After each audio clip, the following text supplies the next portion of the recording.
YouTube, what's going on? Nick here to talk about Season 3, Episode 9 of Servant, entitled Commitment. There will be spoilers.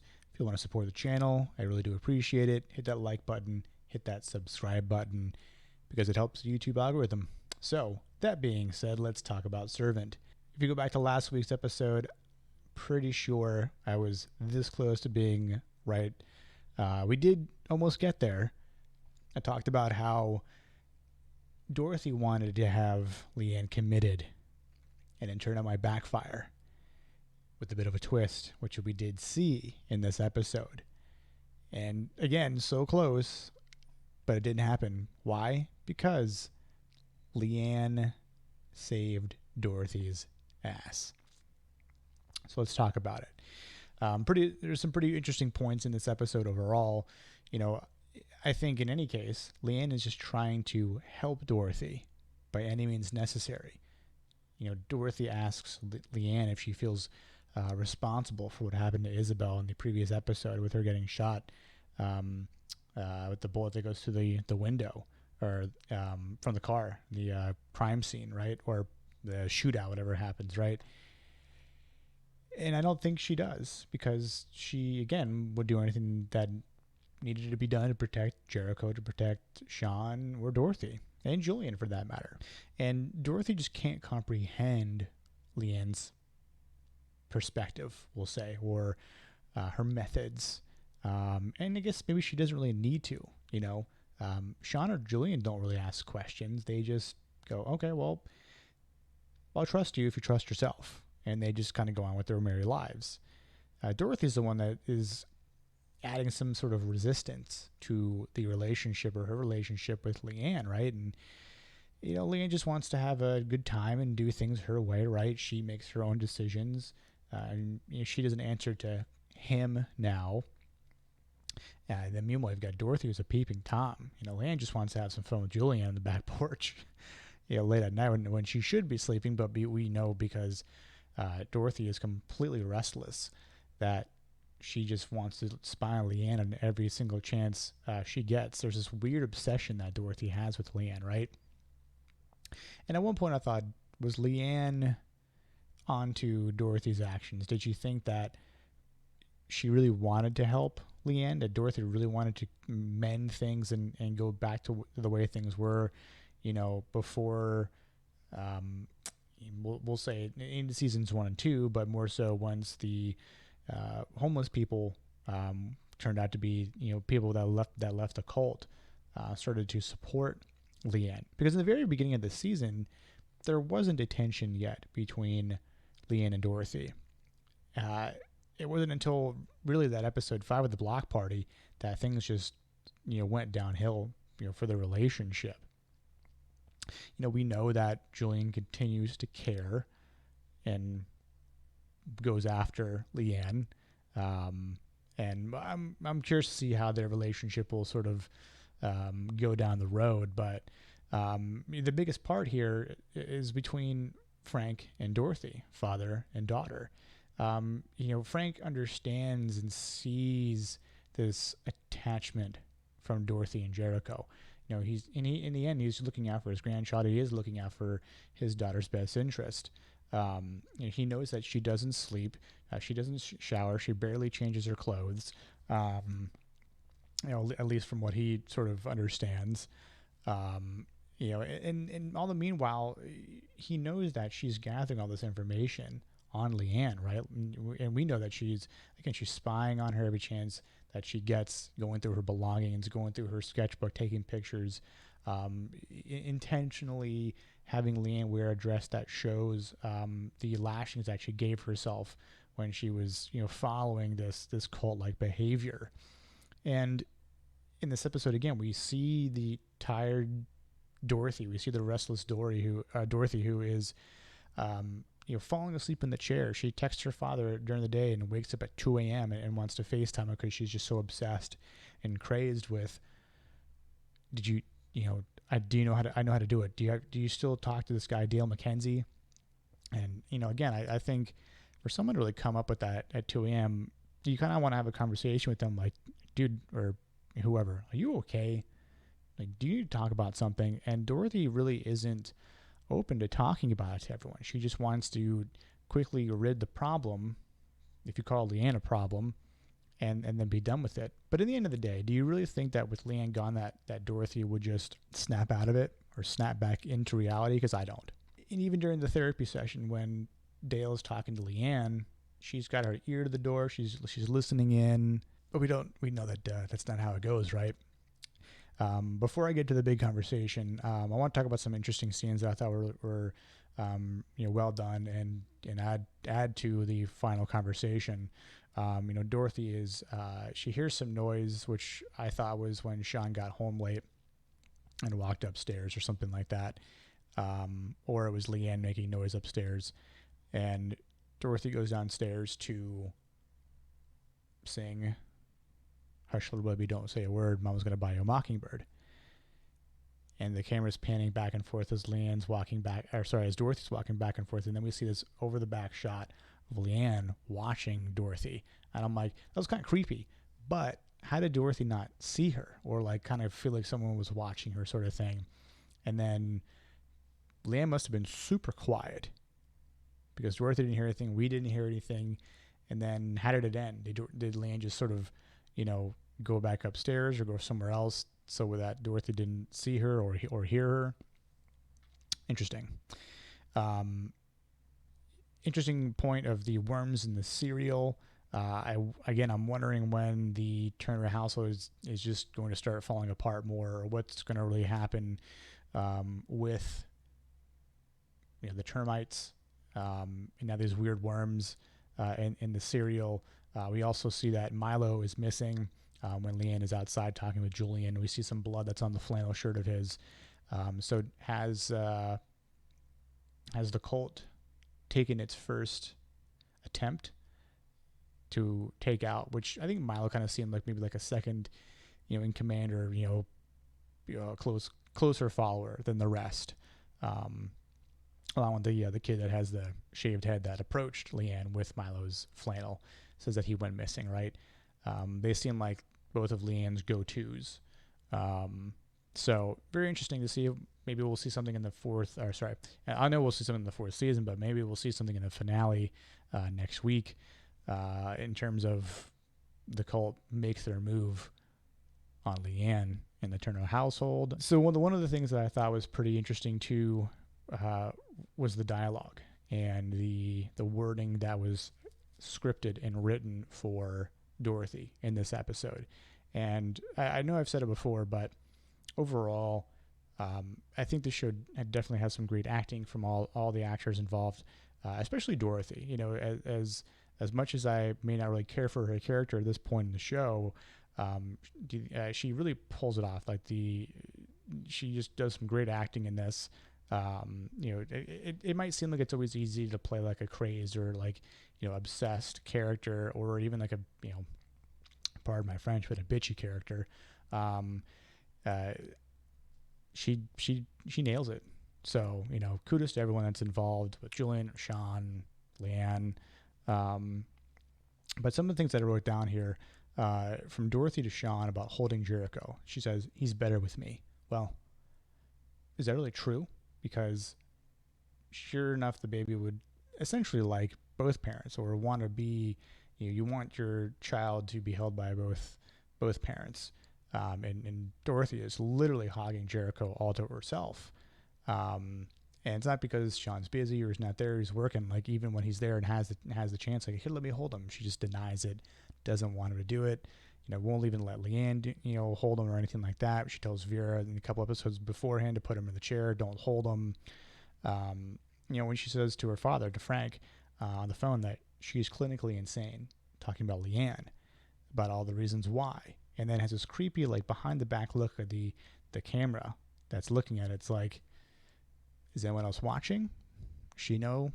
Who knows? The other part is when Dorothy says to Julian that Leanne is ruining my life. Is she, though? Or are you just being overly dramatic and making a lot of problems that aren't there? And then she says, "Let me do this my way." And Julian says, "It's a big mistake. I have a Dale McKenzie here." calls Sean for a warning, saying it's raining shit. And then the entire dialogue that was written when Dorothy gets to sit down with Dale in the room, and I think essentially just has a breakdown. It says, thankfully someone is able to listen to me. It's like, girl, you've had plenty of people around you to listen to you. You just don't want to talk to them. You don't want to have the conversation with Leanne and try and extract information or anything like that. She just creates these assumptions. And we'll say something else in just a moment here, but it's something that Dale McKenzie says. So let's talk about that final scene, the big combo. There's a volatile situation at the house per Dale McKenzie, and I really like how it's all set up, right? Dale sends a little text message, which I think is telling Frank, who's waiting outside, to come in. He comes in. They go, oh, Dorothy was even, taken by surprise. She's like, oh, Dad, I didn't know you were going to be here. He goes, yeah, let's talk. Let's have a little chat, right? And at that point, I'm like, yeah, here's the twist. This isn't really going to be about Leanne. And when she calls for Leanne on the stairway, and then Dale says, I'm not here to talk about Leanne, actually. I was here to give an evaluation on you. And she's just completely flabbergasted, baffled, taken aback. What? Me? Me? I'm not the one that needs evaluation. Dad, everything I told you about? Yeah, because he's concerned. He's concerned for the fact that she's not sleeping, no one can touch Leanne, and then she has a paranoid fixation about Leanne. And look, we know a little bit more about Leanne than Dorothy does. We know that there's really nothing to be afraid about with the homeless people that she's sort of gained as followers, right? She even says to Dorothy, everything's fine. We're good. We're good now. No reason to be afraid. Dorothy doesn't believe that. Dorothy believes everything is wrong, that there's all the reasons to be afraid, and that the only way to resolve this quote-unquote problem here is to rid Leanne. Which, hey, look, if Leanne's out of the picture, what'll happen? Did they really care about Jericho? Again, they just, initially wanted to come after Leanne. But unless their focus has shifted to Leanne and Jericho. We'll see. But one of the things I like to hear that Frank says, we all know what happened before. You handled it your way. Now I'm handling it mine. And when he says that, he does this sort of like, this like turnaround stare to Julian and Sean. They don't say anything. And, I was almost hoping that Dorothy would have this like double flabbergasted look on her face, go, what happened before? What are you talking about, Dad? What happened before that I don't know about? She doesn't come to that conclusion. She's still sort of stuck in the moment and doesn't really know what her father's saying. But we do. And Sean and Julian both know as well. I don't think Dale knows at all, but I think if he did, there'd be a lot more different things. However, maybe that's something that that Frank did tell Dale under some sort of like confidentiality. Don't know. Could be out there. But I was almost hoping again that Dorothy would wake up and go, yeah, what did happen before? Can someone fill me in? Because in the previous episode, she's looking at her calendar, right? In September, and it's just blank. Where months previous, she had these sticky notes, she had stuff written down, and she still hasn't put two and two together. And it's like, again, I'm still waiting for this moment for her just to have this sort of awakening. Maybe it'll happen in the finale again next week, or maybe we'll have to wait till the fourth season again. So we shall see. But and I have to say, Sean is an MVP here, because even at this point, he's still backing his wife. He's still saying like, this is fucking wrong. He keeps doing everything he possibly can. Like, he's sleeping on the couch. He's he's taking hours to prep food, making everything he possibly can do. Offers to help. even offers to push work back just to spend time with her, to talk to her, and he's still by her side. True love, right? But then enter Leanne with her soft speech as she assists Dorothy down the stairway with her left hand on her back, and she's talking to everyone in the room. They all are listening to her. She has everyone's attention. And then she takes Jericho from Dorothy. And then Frank says, "Thank you, Dorothy." Julian says he'll move in full time. I like how we just sort of butted in. Like, I'll move in full time to help out. Like, didn't ask Sean or anything like that. But again, I get the point. And, both Sean and Leanne say, "Well, make sure to take good care of her." And it's like, "Are you sure you can do it?" I'm sure they can. And Dale says he's okay with that as a trial, I guess, right? But then he says, here's a little prescription for trazodone. So listen, I understand that pills need to be prescribed to certain people for certain things, right? I wish they would have taken some other approach with this for her. But look, when you're committed, you're committed. I would have said, talk to Julian about getting some of that marijuana and then just passing out or something like that at that point, Maybe, what? This just dawned on me. What if Leanne and Dorothy just chilled out back on the patio and smoked a nice joint and just chilled out, relaxed? There's something they can do together and bond. Just get real high together, laugh. Don't worry, be happy. Come on, Bob Marley said it best, right?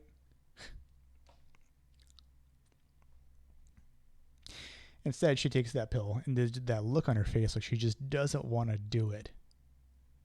She does it anyway. It's like this resentment, just like this grief, like an anguish. And then, like, she's hurting on the inside. And Sean's walking down the hallway. And then that triggering moment when Leanne starts singing "Hush Little Baby, Don't Say a Word. Mama's Gonna Buy You a Mockingbird," and Dorothy just sort of runs into the bathroom that's right near her, slams the door, is leaning up against the wall, slides down, has the harness on. You can hear the song continuing from Leanne, and then she just, fastens the harness, or kind of just brings the harness up, a little bit even more as she just, which I presumed, passes out in the bathroom. What an episode. So overall, again, I think it was a great episode. If I had to give it a rating, I'd probably give it somewhere between like 8.5 to 9. I don't really have a lot of qualms with it. I think it continues to tell a great story between the tension between Dorothy and Leanne. Meanwhile, building this relationship, more with or again, I guess I should say, with Leanne and Julian. Get to see some supporting characters again from Frank, and this guest appearance from Dale McKenzie. And all the meanwhile, you're just sort of seeing what kind of person Sean really is. He's supporting the family, he's working, he's offering to help and do everything he possibly can, for Dorothy, to support the family. And sure, he's not telling Leanne she has to go or kick her out, because he doesn't believe that it needs to be done. And like he's I guess empathizing with Leanne's sort of scenario. Like he says, we're all she has. She doesn't have any family. And if Leanne was on her own, where would she go? Would she be with the homeless cult? Would she find some other family? And it's really hard to say. And I think you just sort of create and build any sort of scenario you wanted and play out infinite possibilities. But, she just fits there with the Turner family. And again, I think with next episode, the finale, we do know that Dorothy is going to have some sort of last-ditch effort to get rid of Leanne. And look, I think it could backfire yet again, because how does she really get rid of her for good? Unless she meets this person or someone that the cult may send, and essentially teams up with the cult to get Leanne out of there. I think that's one possibility that may happen. Not saying it's Uncle George, but let's just say as an example, it was Uncle George that comes back, or someone new, and Dorothy confronts them and says, "You can have her. I don't want her here. Take her away." And then maybe it happens. And at that point, sure, you might piss off Sean and Julian, but in the end, Dorothy gets what she wants. And that's basically all she wants, is what Dorothy wants. She doesn't really care so much about what Julian wants, which there's not really much to Julian's character. But then again, for Sean, Sean just wants the family to stay strong. And I think Sean may feel that can't be done without Leanne there. And look, if that's the case that keeps Jericho alive, then what are you going to do? Kick her out? No Leanne, no Jericho.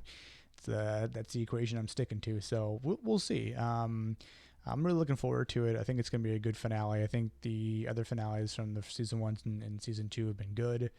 And overall, again, I think the season's been great in terms of things building up.